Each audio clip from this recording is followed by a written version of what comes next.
After 10 years of inaction, the United States Congress is going to raise the minimum wage to a living wage, $15 an hour.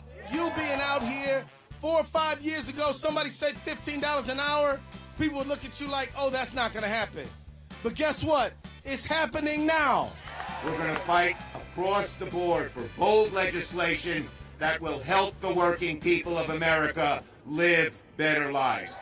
Our country is strongest when our workers and our families are at their strongest.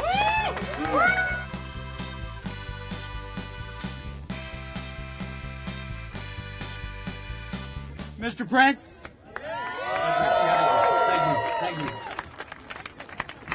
You know, I really just have two quick messages that I want to make. One is an economic one, and one is a moral one. 100 years ago, Henry Ford, who you may or may not have heard of, Ford car, he decided that he needed to pay his workers a living wage. Now, you know why he really did it, though? He didn't do it because he thought it was the right thing to do, because Henry could be kind of a greedy guy himself sometimes. But he did it because it was smart. He realized that he needed to pay his people enough money so they could buy his cars. I would contend that the same would be true for Walmart and McDonald's. Did you see McDonald's numbers yesterday? They just had an amazing quarter. All the rich people that are in McDonald's are making more money than they ever had. Wonder how much money went to the workers, the hamburger flippers, the people who were working, who were generating the hamburgers for all those people. I bet none of that money went to those people. That's what we've got to do. We've got to turn this thing around. Those of us that are really wealthy in this country, that's what these guys in this building are doing. They're protecting me. I don't need protection. You guys are the ones we need to protect. You guys.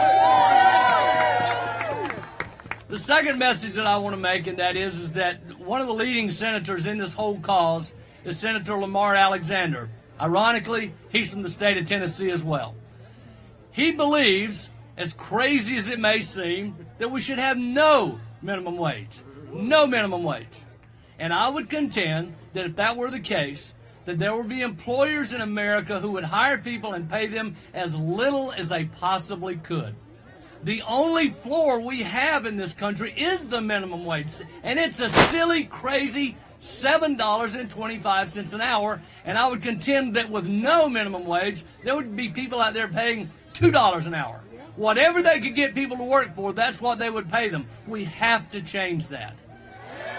The gap in America is getting really crazy wide between those of us that have and those of us that do not have. We've got to bring that back together, and the only way that I see that we can do that is the minimum wage.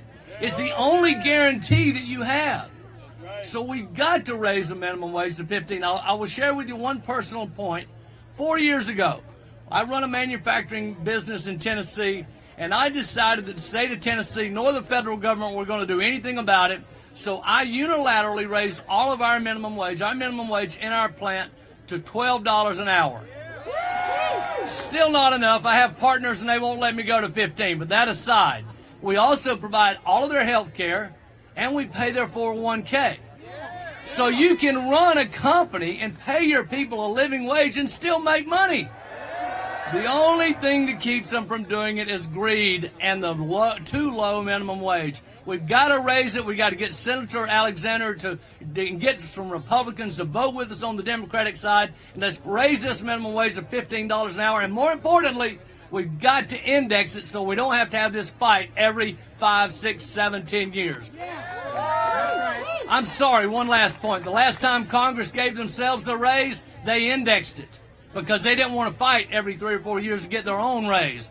We should do the same thing for the workers of America. Thank you. Let's give it up for Stephen Prince, who delivered a